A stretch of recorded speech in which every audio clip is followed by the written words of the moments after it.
നീ അറിഞ്ഞോ, മോഹനേഷനോട് കളിച്ചാൽ ഇങ്ങനെ ഇരിക്കും. എങ്ങനെ? ചെരുപ്പ് കമ്പനി നടത്തുന്ന ഗോപിനാഥന്റെ ജംഗ്ഷനിലെ വീട് നമ്മൾ പോയി കണ്ട ഓർമ്മയില്ലേ? നല്ല വീടാണെന്ന് എന്ന് പറയുകയും ചെയ്തു. ഓർമ്മയുണ്ട്.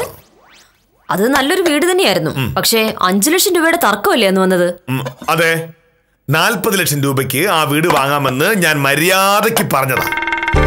അപ്പോ ഗോപിനാഥൻ അഹങ്കാരം, 45 ലക്ഷത്തിൽ 10 പൈസ കുറഞ്ഞാൽ തരില്ല എന്ന്. ഒടുവിൽ ഇപ്പൊ എന്തായി? ബാങ്കുകാർ കിടപ്പാടം ജപ്തി ചെയ്യുന്ന അവസ്ഥ വന്നപ്പോ ഉത്തമനെ പറഞ്ഞു വിട്ടിരിക്കുക, 40 ലക്ഷം പോലും വേണ്ട, 38 ലക്ഷം രൂപ മതിയേ എന്ന്. എങ്ങനെയുണ്ട്? സത്യമാണ് മോനേട്ടാ. അതെ, അന്നത്തെ ഗോപിനാഥന്റെ അഹങ്കാരം കണ്ടപ്പോഴേ എനിക്കറിയാമായിരുന്നു അയാൾക്ക് ഈ ഗതി വരുമെന്ന്. എന്റെ ഭൂമി വാങ്ങാൻ ആൾക്കാർ ക്യൂ നിൽക്കുമെന്നും മോഹനേഷ സാറിന്റെ നക്കാപ്പിച്ച കാശ് എനിക്ക് വേണ്ട എന്നും എന്റെ മുഖത്ത് നോക്കിയാണ് അന്ന് അയാൾ പറഞ്ഞത്.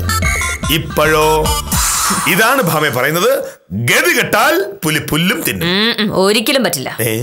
എത്ര ഗതി കെട്ടാലും ഒരു പുലിക്കും പുല്ല് തിന്നാൻ പറ്റില്ല. ജന്തുശാസ്ത്രം അനുസരിച്ച് മാംസാഹാരം മാത്രം കഴിക്കുന്ന ഒരു ജീവിയാണ് പുലി. മാംസം കടിച്ചു കീറാനും ചവച്ചരയ്ക്കാനുമാണ് പുലിക്ക് അതുപോലെ കൂർത്ത പല്ലുകൾ കൊടുത്തിരിക്കുന്നത്. അതുകൊണ്ട് പുലി ഒരിക്കലും പുലി തിന്നില്ല. ചുളുവിലയ്ക്ക് ഒരു വീട് കിട്ടുന്നായപ്പോ പഴഞ്ചൊല്ല് പറഞ്ഞ ആളെ പറ്റിക്കുന്നു. ഓഹോ,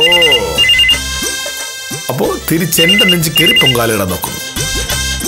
വേലി ചാടുന്ന പശുവിന് കോല് കൊണ്ടാണ് മരണം എന്നൊരു ചൊല്ലുണ്ട്, കേട്ടിട്ടുണ്ടോ നീ?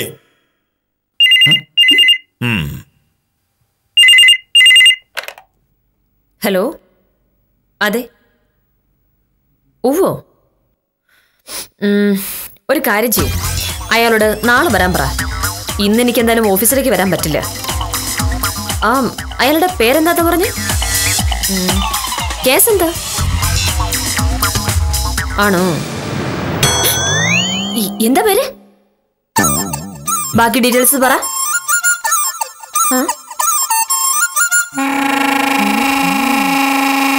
ശരി, ഞാൻ വിളിക്കാം. മോഹനേട്ടാ, ഇപ്പൊ അറിഞ്ഞത് നന്നായി. ഈ ഗോപിനാഥൻ ആള് കൊള്ളാലോ. എനിക്ക് തോന്നുന്നില്ല, അയാളൊരു അഹങ്കാരിയാ. അഹങ്കാരി മാത്രമല്ല, ഒരു കള്ളനും കൂടിയാ. നമുക്ക് വിൽക്കാമെന്ന് അയാള് പറഞ്ഞ ജംഗ്ഷനിലുള്ള വസ്തുവിന് 7 ലക്ഷം രൂപയുടെ ഒരു ബാധ്യതയുണ്ട്. ബാധ്യതയോ? ആ മോഹനേട്ടാ, വിദ്യാലക്ഷ്മിയെ ഇപ്പൊ വിളിച്ചത്. ഏതോ ഒരു ബഷീർ ഒരു കേസുമായി വിദ്യാലക്ഷ്മിയുടെ അടുത്ത് ചെന്നു. വിദ്യാലക്ഷ്മിക്ക് സമയമില്ലാത്തതുകൊണ്ട് എന്നെ വിളിച്ചവള് കേസ് ഏൽപ്പിച്ചതാ. കേസ് ഏതാണെന്ന് ചോദിച്ചപ്പോഴല്ലേ കാര്യം മനസ്സിലായത്. ഗോപിനാഥൻ ഈ പറഞ്ഞ ബഷീറിന്റെ കയ്യിൽ നിന്നും 7 ലക്ഷം രൂപ കടം വാങ്ങിയിരുന്നു. പണത്തിന്റെ ഉറപ്പിനായി ജംഗ്ഷനിലുള്ള ഭൂമിയുടെ ആധാരത്തിന്റെ കോപ്പിയും കരവടച്ച രസീതും ബഷീറിന് കൊടുക്കുകയും ചെയ്തു. അത് മറച്ചുവെച്ച് നമ്മളുമായി കച്ചവടം നടത്താനായിരുന്നു പുള്ളിയുടെ പരിപാടി. അതിപ്പോ ആധാരത്തിന്റെ കോപ്പി കയ്യിലുള്ളത് കൊണ്ട് ബഷീറിന് എന്ത് ചെയ്യാൻ പറ്റും? ആധാരത്തിന്റെ കോപ്പി മാത്രമല്ല മോഹനേട്ടാ, വ്യക്തമായ എഗ്രിമെന്റും ഉണ്ട്. ആ എഗ്രിമെന്റും കരവടച്ച രസീതും വെച്ച് ബഷീർ ഒരു കേസ് കൊടുത്താലേ സംഗതി പുലിവാലാവില്ലേ? ഇതൊന്നും അറിയാതെ നമ്മൾ 38 ലക്ഷം രൂപയും കൊടുത്ത് സ്ഥലം നമ്മുടെ പേരിൽ രജിസ്റ്റർ ചെയ്ത് വാങ്ങിക്കഴിയുമ്പോ പോക്കുവരവിനായി വില്ലേജ് ഓഫീസിലേക്ക് വരുമ്പോ ബഷീർ പരാതിപ്പെട്ടാൽ പോക്കുവരവ് നടക്കുവോ? നടക്കില്ലല്ലോ. പരാതി പിൻവലിക്കണമെങ്കിൽ ബഷീറിന് 7 ലക്ഷം നമ്മൾ കൊടുക്കേണ്ടി വരും. അതായത് വസ്തുവില 38 ലക്ഷം പ്ലസ് 7 ലക്ഷം 45 ലക്ഷം. ഗോപിനാഥൻ പണ്ട് പറഞ്ഞ വില. പക്ഷേ ബഷീർ കാശ് വാങ്ങിയത് ഗോപിനാഥന്റെ കയ്യിൽ നിന്നാണല്ലോ. അത് നമ്മൾ എടുക്കേണ്ട കാര്യം എന്താ? എന്റെ മോഹനേട്ടാ, അത് വേണ്ടി വരും. ഇല്ലെങ്കിൽ പോക്കുവരവ് നടക്കത്തില്ലല്ലോ. മോഹനേട്ടാ, ഇത്തരം ഒരു കേസ് ഒരു സബ് കോടതിയിൽ വന്നിട്ടുണ്ടെങ്കിൽ അതിന് തീരുമാനമെടുക്കാൻ മിനിമം 4 കൊല്ലമെങ്കിലും എടുക്കും. അതറിയാവുന്ന ബഷീർ കേസ് കൊടുക്കാതിരിക്കൂ? നീർക്കോലി കടിച്ചാലും അത്താഴം മുടങ്ങുന്നു കേട്ടിട്ടില്ലേ? അത് ശുദ്ധ വിവരക്കണ. ഒന്നാമത് നീർക്കോലിക്ക് വിഷമില്ല. വിഷമില്ലാത്തൊരു പാമ്പ് കടിച്ചാൽ മുറിവണങ്ങാ ഒരു മരുന്ന് പുരട്ടിയാൽ മാത്രം മതി. ഇനിയിപ്പോ വിഷം ഉണ്ടെങ്കിൽ തന്നെ അത്താഴം കഴിക്കാതിരിക്കുന്നുണ്ട് എന്ത് പ്രയോജനമുള്ളത്? ആ പഴഞ്ചൊല്ലിൽ ഒരു കാര്യമില്ല. അപ്പോ സാറ് പഴഞ്ചൊല്ല് പറഞ്ഞുകൊണ്ട് ഇവിടെ നിന്നു. ഇപ്പോ കാര്യങ്ങൾ അറിഞ്ഞുകൊണ്ട് രക്ഷപ്പെട്ടു. ഇല്ലെങ്കിൽ ഗോപിനാഥന്റെ വാക്കും കേട്ട് എടുത്തു ചാടി വില്ലേജ് ഓഫീസർ കുഴപ്പത്തിലായനെ. എന്തായാലും എന്നെ പോലെ ഒരു ഭാര്യയുള്ളത് സാറിന്റെ ഭാഗ്യം. അമ്മുമ്മ ചമ്മന്തി അരയ്ക്കാൻ പഠിപ്പിക്കുന്നു. ഭാമേ, അപ്പോ നീ എന്താ പറഞ്ഞു വന്നത്? ഗോപിനാഥന്റെ വസ്തു വാങ്ങിയാൽ നഷ്ടം വരും എന്നാണോ? അതിലൊരു സംശയം വേണ്ട. ബഷീർ കേസ് കൊടുക്കും. കേസ് തീരണമെങ്കിൽ 7 ലക്ഷം രൂപ കൊടുക്കേണ്ടി വരും. ഞാൻ പറഞ്ഞതേ നിയമമാണ് സാറേ. എന്തായാലും ഇപ്പോഴെങ്കിലും അറിഞ്ഞു നന്നായി. ഇല്ലെങ്കിൽ നിനക്ക് വെറുതെ ഒരു കേസ് കിട്ടുമായിരുന്നു. ഗോപിനാഥനെതിരെയുള്ള കേസോ? ഗോപിനാഥനെതിരെ അല്ല. ഇപ്പോ കാര്യങ്ങൾ അറിഞ്ഞില്ലായിരുന്നുവെങ്കിൽ ഞാൻ 38 ലക്ഷം രൂപ കൊടുത്ത് ആ വസ്തു വാങ്ങുമായിരുന്നു. അപ്പോ ബഷീർ കേസ് കൊടുക്കും. വസ്തു പോക്കുവരവ് ചെയ്യാൻ പറ്റാതെ വരും. അപ്പോ ഞാൻ ഗോപിനാഥനെ തട്ടും. എന്നെ പോലീസ് പിടിക്കും. അപ്പോ ആ കേസ് നീ വാദിക്കേണ്ടി വരില്ലായിരുന്നോ? അതായത് ഒരു കേസ് വന്നാൽ ഞാൻ രക്ഷിക്കുമെന്നുള്ള വിശ്വാസമൊക്കെ ഉണ്ട്. എന്നിട്ടാണോ നേരത്തെ വക്കീലന്മാരെ മുഴുവൻ കുറ്റം പറഞ്ഞത്? ഞാനൊരു കാര്യം പറഞ്ഞ നിന്നെ അനാവശ്യമായിട്ട് പുകഴ്ത്തുകയാണെന്ന് തോന്നരുത്.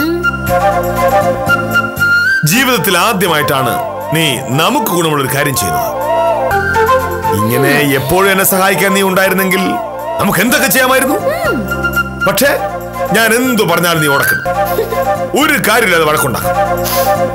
ഭാര്യയും ഭർത്താവും തമ്മിൽ വേണ്ടത് ഒരുമയാണ്. ഒരുമയുണ്ടെങ്കിൽ ഉലക്കമേലും കിടക്കാമെന്നൊരു ചൊല്ലുണ്ട്, കേട്ടിട്ടില്ലേ? യാതൊരു കാരണവശാലും നടക്കില്ല.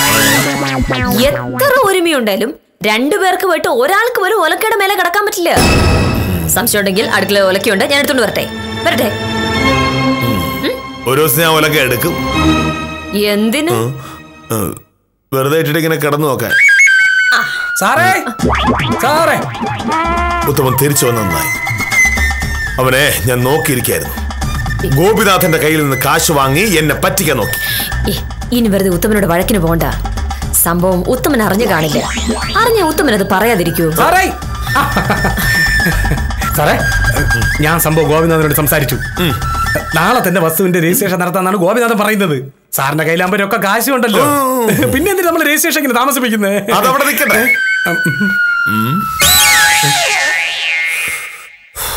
എന്താ സാറേ? എത്ര രൂപ കമ്മീഷൻ കിട്ടി? ഗോപിനാഥൻ എത്ര രൂപ കമ്മീഷൻ തന്നു? കമ്മീഷൻ തന്നില്ലല്ലോ. കച്ചവടം നടന്നല്ലേ കമ്മീഷൻ തരൂ.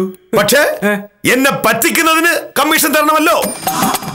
സാറിന് പറ്റിക്കാതെ സാറെന്തിനാണ് ഇങ്ങനെ കള്ളിച്ചോരനെ സംസാരിക്കുന്നത്? സാറെ, 45 ലക്ഷം രൂപയുടെ വീട് 37 ലക്ഷം രൂപയ്ക്ക് അടിച്ചിട്ടിട്ട് ഇപ്പൊ ഞാനാണോ കുറ്റക്കാരൻ? ഉത്തമനെ എനിക്ക് ഒരുപാട് നാളത്തെ പരിചയമുള്ളത് കൊണ്ട് മാത്രം ഉത്തമനെ ഞാൻ തല്ലുന്നില്ല. അല്ലാതെ ഉത്തമൻ വിവരം അറിഞ്ഞാണ്. ഗോപിനാഥന്റെ വസ്തു മോഹനകൃഷ്ണന് വേണ്ട. വക്കീലെ, സാർ ഇതെന്തോ പറ്റി? സാറ് പറഞ്ഞതിൽ താഴ്ന്ന വിലക്ക് ആ ഭൂമി ഒപ്പിച്ചു കൊടുത്തിട്ട് എന്റെ അടുത്ത് ഇങ്ങനെ പെരുമാറുന്നത് ശരിയല്ല കേട്ടോ സാറേ. നിങ്ങൾ ഭാര്യയും ഭർത്താവും തമ്മിൽ എന്തെങ്കിലും പ്രശ്നം ഉണ്ടെങ്കിൽ അതിന്റെ പേരിൽ എന്റെ മെക്കിട്ട് കയറിയിട്ട് കാര്യം തോന്നുന്നു. വക്കീല് സാറിന്റെ കാര്യം പറഞ്ഞ് മനസ്സിലാക്ക്. ഇത് ലാഭമുള്ള കച്ചവടമാണെന്ന്. ഇതുകൂടെ വേണ്ടെന്ന് വെച്ച് കഴിഞ്ഞാൽ ഉറപ്പായിട്ട് ജീവിതകാലം മുഴുവനും നിങ്ങൾ ഈ വാടക വീട്ടിൽ കഴിയേണ്ടതായിട്ട് വരും. തൽക്കാലം ഉത്തമൻ പോ. ഇനി ഇവിടെ നിന്ന് കൂടുതൽ ഡയലോഗ് പറഞ്ഞിട്ടുണ്ടെങ്കിൽ ഉത്തമനെതിരെ ഞാൻ കേസ് കൊടുക്കും. ചതി, വിശ്വാസവഞ്ചന, സെക്ഷൻ 420 IPC അറിയാമോ? വക്കീലേ, ഉത്തമൻ പോവാൻ നോക്ക്. സാറേ, ഉത്തമനോടാണ് പോകാൻ പറഞ്ഞത്. അപ്പൊ നിങ്ങൾ രണ്ടുപേരും ഒന്നായി. സഹായിക്കാൻ വന്ന ഞാനിതാ ഇപ്പൊ പുറത്തു ആയി. രാവിലെ ഞാൻ ഒരു പഴഞ്ചൊല്ലി പറഞ്ഞപ്പോ സാർ അതിനെ എന്തോ പറഞ്ഞ് തിരുത്തിയത് ഓർമ്മയുണ്ടോ? ഇപ്പൊ എനിക്ക് വേറൊരു പഴഞ്ചൊല്ലി പറയാനാണ് തോന്നുന്നത്. ഏത് പഴഞ്ചൊല്ല്? ഈനാം പേച്ചയ്ക്ക് മരപ്പട്ടി കൂട്ട്. ഇതിൽ ഈനാം പേച്ചി ആര്, മരപ്പട്ടി ആരെന്നൊക്കെ വളരെ സമയമെടുത്ത് നിങ്ങൾ എന്നെ ആലോചിച്ചോ. ശരി, ഞാൻ പോകുന്നു. പിന്നെ മേലിൽ വീട് എന്നൊരു വാക്ക് എന്നോട് പറയരുത്. പറഞ്ഞു നോക്ക്, അപ്പൊ കാണാം. അപ്പൊ നീ എന്ത് തീരുമാനിച്ചു? എന്ത്? ആരാ ഈനാം പേച്ചി, ആരാ മരപ്പട്ടി? അല്ല, മോഹനേട്ടാ, അതൊരു പഴഞ്ചൊല്ലല്ലേ. പഴയ ചൊല്ലൊക്കെ മാറ്റി നമുക്കൊരു പുതിയ ചൊല്ലുണ്ടാക്കിയാലോ? എങ്ങനെ? സത്യഭാമയ്ക്ക് മോഹനകൃഷ്ണൻ കൂട്ടെന്ന്. വക്കീലിന് വില്ലേജ് ഓഫീസർ കൂട്ടതല്ലേ കുറച്ചുകൂടി നല്ലത്? പിന്നല്ലേ? ശരി, സത്യഭാമ വക്കീലിന് വില്ലേജ് ഓഫീസർ മോഹനകൃഷ്ണൻ കൂട്ട്. ഇവരിൽ ആരാണ് ഈനാം പേച്ചി, ആരാണ് മരപ്പട്ടി എന്ന തർക്കം പ്രേക്ഷകർക്ക് വിടുന്നു. ഇപ്പോഴത്തെ പ്രധാന പ്രശ്നം പഴഞ്ചൊല്ലുകൾ യാഥാർത്ഥ്യമാണോ എന്നുള്ളത് മാത്രമാണ്. പക്ഷെ അക്കാര്യത്തിലും ഒരു തർക്കത്തിന് ഞങ്ങളില്ല. പഴഞ്ചൊല്ലിൽ പതിരില്ല എന്ന പഴഞ്ചൊല്ല് ഒരിക്കൽ കൂടി ഓർമ്മിപ്പിച്ചുകൊണ്ട് ഇന്നത്തേക്ക് വിടാം.